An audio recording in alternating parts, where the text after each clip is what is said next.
Go racing. Go online. GoRacing.ie. Horse Racing Ireland's official website.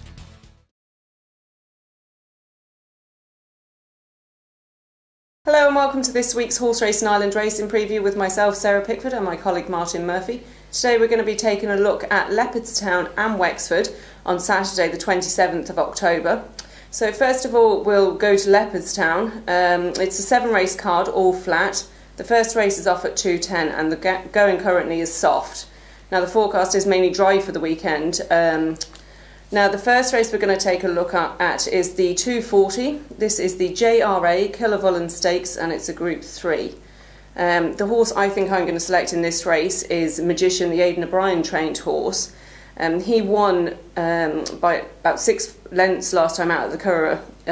Well, it was about 2 weeks ago, so he's in great form at the minute, and the ground hopefully will dry up a bit and suit him. Yeah, certainly he won very well on that occasion, Sarah. He had a simple task and he won it well. Before that he was second at Dundalk to a decent horse at Dermot Wells. So he's a progressive individual and you'd have to expect him to go very close here. He probably is the likely favourite. Also I think Aidan O'Brien about eight entries in this race at the 5-day stage. So the fact that he only has one runner probably speaks volumes for his chances. However, the one I like myself is Dermot Wells' Big Break. This one is a full sister to Famous Name. She ran very well at Galway on her first start when she was favourite. She was third to Magical Dream, which was quite good form because she went on and won the Park Stakes. And then next time out at Leopardstown on the Irish Champion Stakes Day, she was a very impressive winner of a fillies maiden. The fact she's taken on the Colts suggests that Dermot Wells holds her in high regard. And I just think maybe she might be a bit of value to beat Magician in what should be a very good race. Okay, so the next race we're going to take a look at is the 5 o'clock. This is the Trigo Stakes. It's a listed race and it's over 1.2 miles. Now, obviously, Famous Name is the horse we're probably both going to go for, the Dermot Wells trained horse. Well, yes, he's almost impossible to oppose, especially at Leopardstown, Sarah. Unbelievable horse. He's going for his 21st career win tomorrow. He's won 6 times this year. He's won this race twice in the past, actually. He won the first time in 2008 and won again there 2 years ago. So, well, it is a decent race and he's got a useful stable companion there, Caponata, running against him in the same ownership. I'm not sure she'd hardly be making a run because she's a good fit in her own right. Also the likes of Ala Speranza and maybe Chrysanthemum. They would all have place chances, but it really is impossible to oppose Famous Name and he should win again. Yeah, absolutely. So the next race then we'll look at is the 5:30. This is the Leopardstown Club Members Handicap. It's a really open race, this one, and just the one that I think I'm going to stick with is King of Arran, the Michael Grassick trained horse. Niall McCullough takes the ride on this. He won last time out and he's got quite consistent form. The only trouble is obviously the ground could be a big issue for him. Well, yes, it is probably so, Sarah, because he's a good horse at Dundalk. He's been very, very consistent, rarely runs a bad race. It was a good win at the Curragh last time out, actually, in September. The ground was good on that occasion and he just got up to beat Dubla in the Qualified Riders Amateur Derby. So good performance, and under Niall McCullough he's sure to go well. But as you say, a very open race, 18 runners. I think the Dermot Wells trained Truth Will Set You Free is likely to be favourite here. This one's lightly raced. She ran well when she was second to Inish Man at Listowel in her first handicap, and that was a good performance. However, for a bit of value I'm going to go for Authorization, trained by James Mudaway. He won the maiden at the Curragh early on in the year over 1.25 miles, has run reasonably well in his 2 handicaps since then. The handicapper has dropped him £4 in recent weeks for those runs. I just think he's a bit of value with Wayne Lordan on board, maybe 8 or 10 to 1 in what is a very wide open contest. Okay, so next then we'll move on to Wexford. This is an 8-race card and it's all national hunt. The first race is off at 1:25. The going currently at Wexford is good.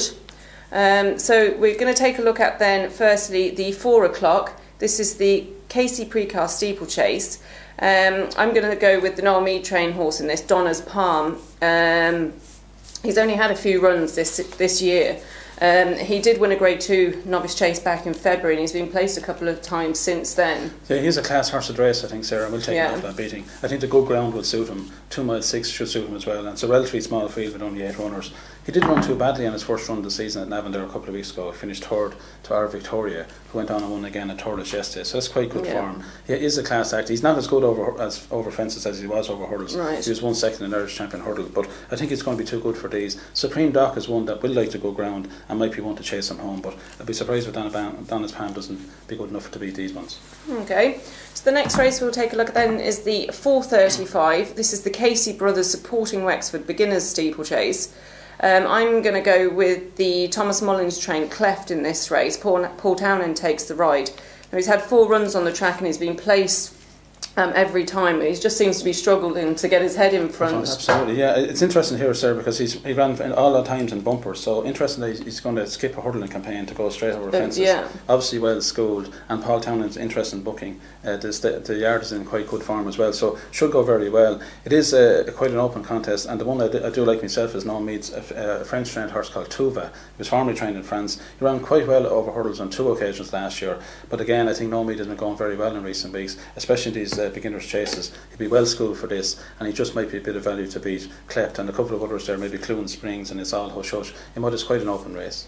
Okay, so then we also have a couple of Irish contenders in Doncaster on Saturday as well in the Racing Post Trophy. Well, yeah, this is a race that's been very good to us over the years, like the Casamento, and Aidan O'Brien has won it 5 or 6 times, and of course it was won last year by the brilliant Camelot. So he's favoured again here with a horse called King's Barnes, who was very impressive when he won a Navan Maiden there a couple of weeks ago. He probably didn't beat much on that occasion, but he did win by 7 lengths, and the money has really come from over the last few days. He's around 2-1 favourite at the moment. Also the fact that he's been supplemented suggests he's strongly fancied. However, I do like Jim Bulger's Trading Leather. This one I seen win at Gordon a couple of weeks ago, and he was very impressive, and then won well at Newmarket just 2 weeks ago.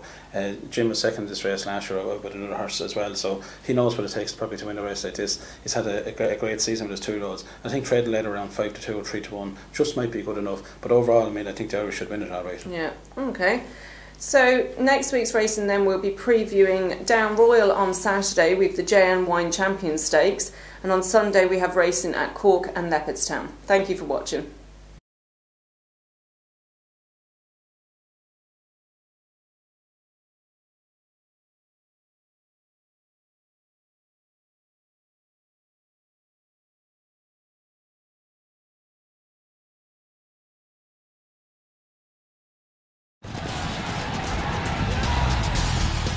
Go racing. Go online. GoRacing.ie. Horse Racing Ireland's official website.